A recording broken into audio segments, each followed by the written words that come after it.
Hello and welcome to the webinar for Christmas Carol Task 9 Charity Workers. You will find the extract we'll be exploring on page 12 of your Christmas Carol workbook in the blue box.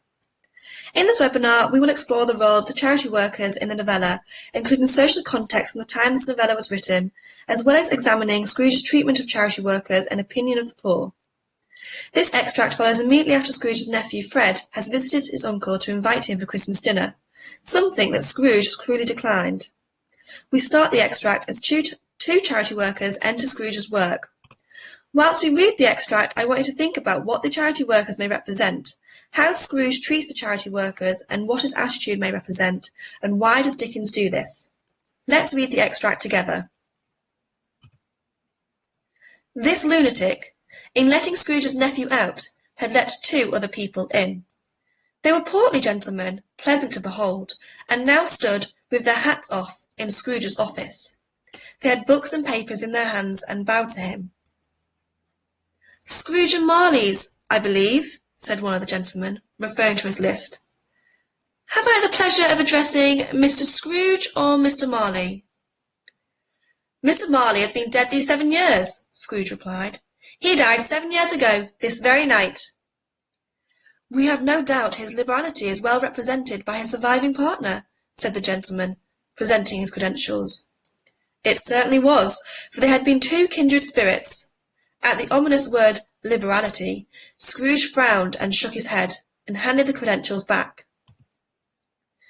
"At this festive season of the year, Mr. Scrooge," said the gentleman, taking up a pen, "it is more than usually desirable that we should make some slight provision for the poor and destitute, who suffer greatly at the present time.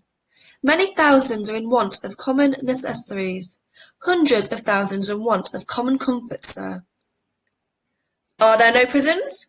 asked Scrooge. "Plenty of prisons," said the gentleman, laying down the pen again. "And the union workhouses?" demanded Scrooge. "Are they still in operation?" "They are, still," returned the gentleman. "I wish I could say they were not." "The treadmill and the poor law are in full vigour, then?" said Scrooge. "Both very busy, sir." "Oh! I was afraid, from what you said at first, that something had occurred to stop them in their useful course," said Scrooge. "I'm very glad to hear it." "Under the impression that they scarcely furnish Christian cheer of mind or body to the multitude," returned the gentleman, "a few of us are endeavouring to raise a fund to buy the poor some meat and drink and means of warmth. We choose this time, because it is a time, of all others, when want is keenly felt, and abundance rejoices. What shall I put you down for?" "Nothing," Scrooge replied. "You wish to be anonymous?" "I wish to be left alone," said Scrooge. "Since you ask me what I wish, gentlemen, that is my answer. I don't make merry myself at Christmas, and I can't afford to make idle people merry. I help to support the establishments I have mentioned. They cost enough, and those who are badly off must go there." "Many can't go there, and many would rather die." "If they would rather die," said Scrooge, "they had better do it and decrease the surplus population. Besides, excuse me, I don't know that." "But you might know it," observed the gentleman. "It's not my business," Scrooge returned. "It's enough for a man to understand his own business, and not to interfere with other people's. Mine occupies me constantly. Good afternoon, gentlemen." As you can see from the extract, Scrooge is quite disparaging of the poor. He does not believe in donating to charity and ridicules the men for asking. Before we move on to the questions and the discussion about the extract, I've quickly put up a slide of tricky vocabulary that you can read through in your own time to help you understand some of the more difficult words that are used in this extract. If we look at the beginning of the extract, we can see that the charity workers are described as being portly gentlemen. The word portly has several interpretations. In modern terms, portly may imply the gentlemen were rather large, so fat. However, in more archaic terms, it describes someone who is stately and dignified. Either way, both interpretations tell the reader that the charity workers are wealthy men. Maybe not quite as wealthy as Scrooge, but they do help charities. This is in direct contrast to Scrooge, who refuses to help at all. Maybe Dickens is trying to show how it is possible for the rich to help the poor, using the charity workers as his tool to show this. But why does Dickens do this? If we consider social context at the time, there was a vast divide between the wealthy and the poor, with many of the upper class reluctant to help. One man in particular, Thomas Malthus, argued that poverty was an inevitable result of overpopulation because the worst off in society would get less and less due to overpopulation. He and many others believed that existing poor laws were too charitable and encouraged laziness, reducing the incentive to work hard and save money. This is reflected in Scrooge telling the charity workers, "I can't afford to make idle people merry." Like Malthus, he believes poor people are poor because they are lazy, calling them idle, and therefore do not deserve to celebrate Christmas. In fact, Scrooge actively encourages the use of prisons and workhouses. In 1834, the introduction of the Poor Law reduced financial help to the poor. If you were unemployed, you went to the workhouse. Families were split up, there were harsh living conditions, and the working conditions were equally poor. Many lived in fear of being forced into a workhouse. From your own research, you will know that Dickens himself experienced the harsh realities of being poor and separated from his family, forced to work in a factory as a young child. The fact that Scrooge actively encouraged these methods shows just how cruel and uncaring he is.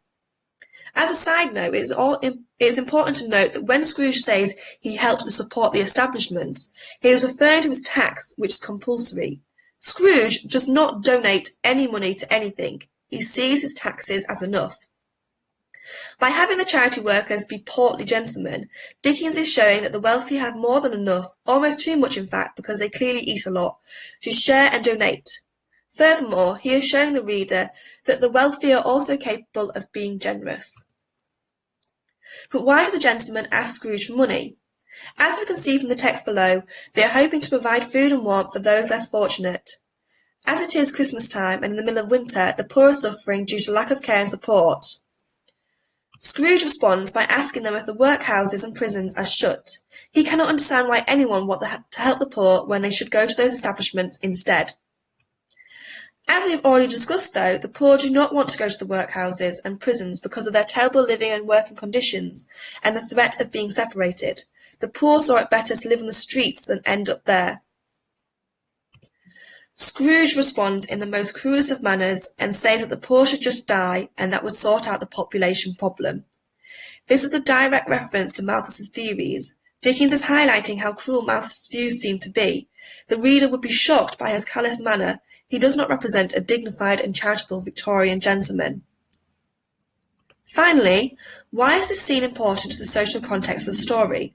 What does Dickens show his reader about society? We can almost argue that the charity workers are Dickens's voice. They act as his voice through the story and represent his personal opinions. They represent and symbolise the compassion for the poor that is needed and social responsibility towards those that are less fortunate. Dickens also explores the importance of charity at Christmas through this extract. At Christmas, traditionally, people feel more giving and more fortunate and willing to share to those less fortunate. Dickens is encouraging the Victorians that it's a good time now to share your wealth. Remember, this story is a ghost story that's traditionally read at Christmas time in the Victorian era. So Victorians will be sat around the fire or the hearth at Christmas time, listening to Dickens tell them that use Christmas as a time for giving. You can also argue that Scrooge represents the selfish members of the middle and upper classes in Victorian society. He is unpleasant and apathetic, particularly towards the poorer class. He's quite cruel and rude to the charity workers. And if you think about right at the start of the extract, it says this lunatic. He's referring to his employee, Bob Cratchit. Okay? So he's rude about his own employees, and he believes that poor people are just lazy. As we can see by Cratchit, that is not the case. Okay, hopefully this webinar gives you enough information for you to be able to complete the 5 questions that are in your booklet. I've given you some information on each of the slides that should hopefully help you, but also use your own knowledge to answer the questions as well. If you have any questions, please do not hesitate to ask your teacher for help. Thank you very much. Have a good day.